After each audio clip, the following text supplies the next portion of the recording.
A lot of times when you're recording audio tracks, you end up with blank segments of audio where the performer or the singer or drummer wasn't playing the instrument. However, the noise from that silent section isn't actually making it very silent. And what you can get is hum and hiss and background noise. And you could use something like a noise gate to eliminate those sections and make them truly silent. But I'm going to show you my favorite way of getting rid of those what are supposed to be silent sections. Let me show you what I'm talking about. Let's go to the drum folder, and I'm going to open that drum folder to reveal the tracks inside, and then I'm going to click and drag on the timeline to zoom in a bit, and you can see that we do have little sections in between each drum hit, but we don't want to remove any of those, or else we'd be changing the sound of the drums pretty radically. But the guitar tracks are quite a bit different. Let's close the drum folder and then go into the guitar folder, and you can see that there's quite a few segments where the guitarist wasn't playing at all, but in these sections is some hiss and noise from his guitar amp, and so we want to get rid of these what are supposed to be silent sections here, here, here, and so forth. So I'm going to zoom out here a bit, and then I'm going to select one of those audio events to show you how to detect the silent sections on that track. So once that segment is selected, I'm going to go under the Audio pull-down menu and select the Advanced settings and then Detect Silence. And then this screen might look a little bit intimidating, but it's pretty easy to understand.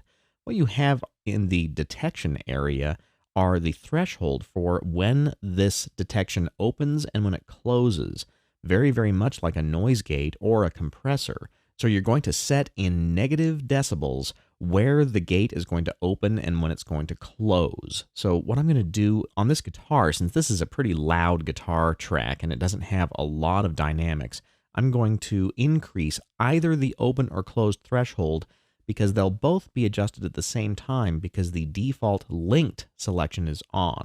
So when you adjust one, it adjusts the other. So I'm going to increase that to about 25 dB below zero. And now you'll notice that there are quite a bit more of these little lines in this window. And what those lines indicate are the segments that have audio in them and the silent sections or the almost silent sections where there isn't any actual audio information and just noise instead. So then we could come over here to the output settings, and you'll notice that we have 43 regions detected, and the strip silence button is on. So what I'm going to do is hit the process button and look at what happens in the project window. See how all of that formerly noisy area has now been removed because that noise was below the threshold setting.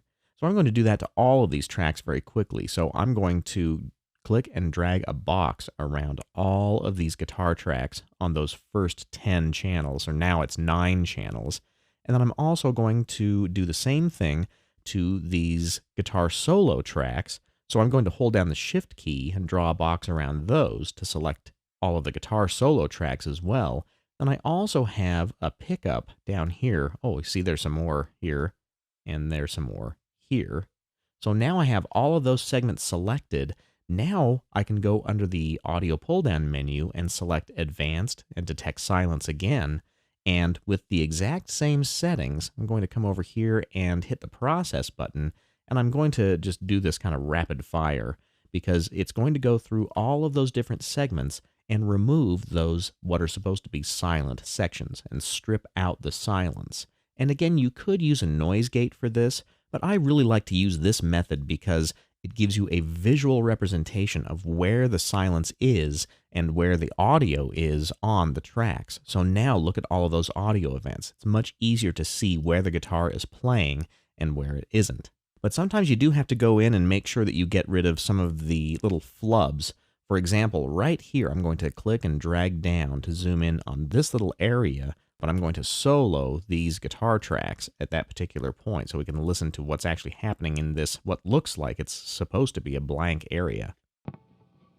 See, there were some guitar string rattling around. So I'm going to just select those elements and hit the backspace key to get rid of them. And be aware that this stripping of silence doesn't permanently edit the audio files. if you did need to edit the beginning or ending of any of those elements, they're still in the audio file themselves because these audio events are just representations of the actual audio tracks that you've recorded. So you can go in and edit these segments after the fact if you so desire. That's the big advantage to a non-destructive editor, which is what Cubase is. It remembers all of your audio events even when you've cut them out of the project window. Now I'm going to perform that same stripping of silence from the vocal tracks. Now these are going to be a little bit more involved because the vocals are not nearly as loud as the guitar tracks, and there were lots of different takes recorded on these tracks. So in other words, if we were to open up this track and show the comping lanes, you can see that there were quite a few recordings of vocals that I did on these tracks before I got one that I wanted to keep here at the bottom. So in this stripping of silence, we're going to have quite a few more operations to strip the silence out of all the comping lanes as well. So the first thing I need to do is select all of the events. So I'm going to close up the comping lanes because by selecting an event that has comping lanes underneath it, it's going to select all of those recordings in the comping lanes. And to make sure that I grab all of the events on all of these tracks, there's a couple of different ways to do it.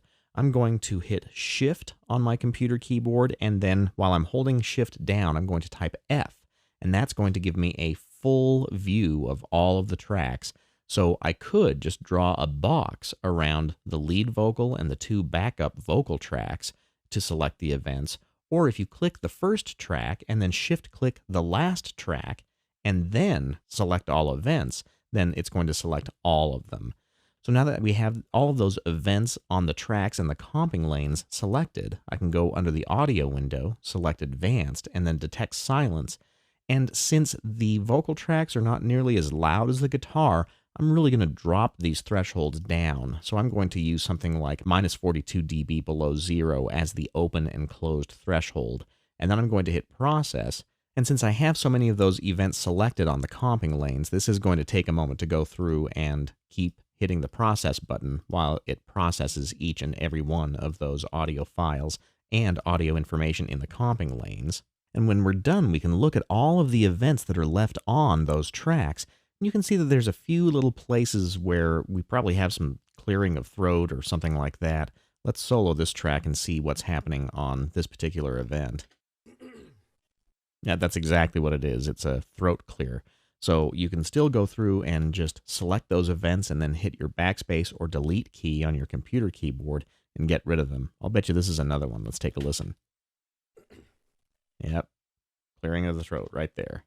So it's a good idea to visually go through and pull the segments out that are still supposed to be silent, like that one, that one, that one. So by using Detect Silence and Strip Silence, it's a really great way to go through and clean up your project window, along with removing all of the noise from parts of the recordings where there was supposed to be absolute silence.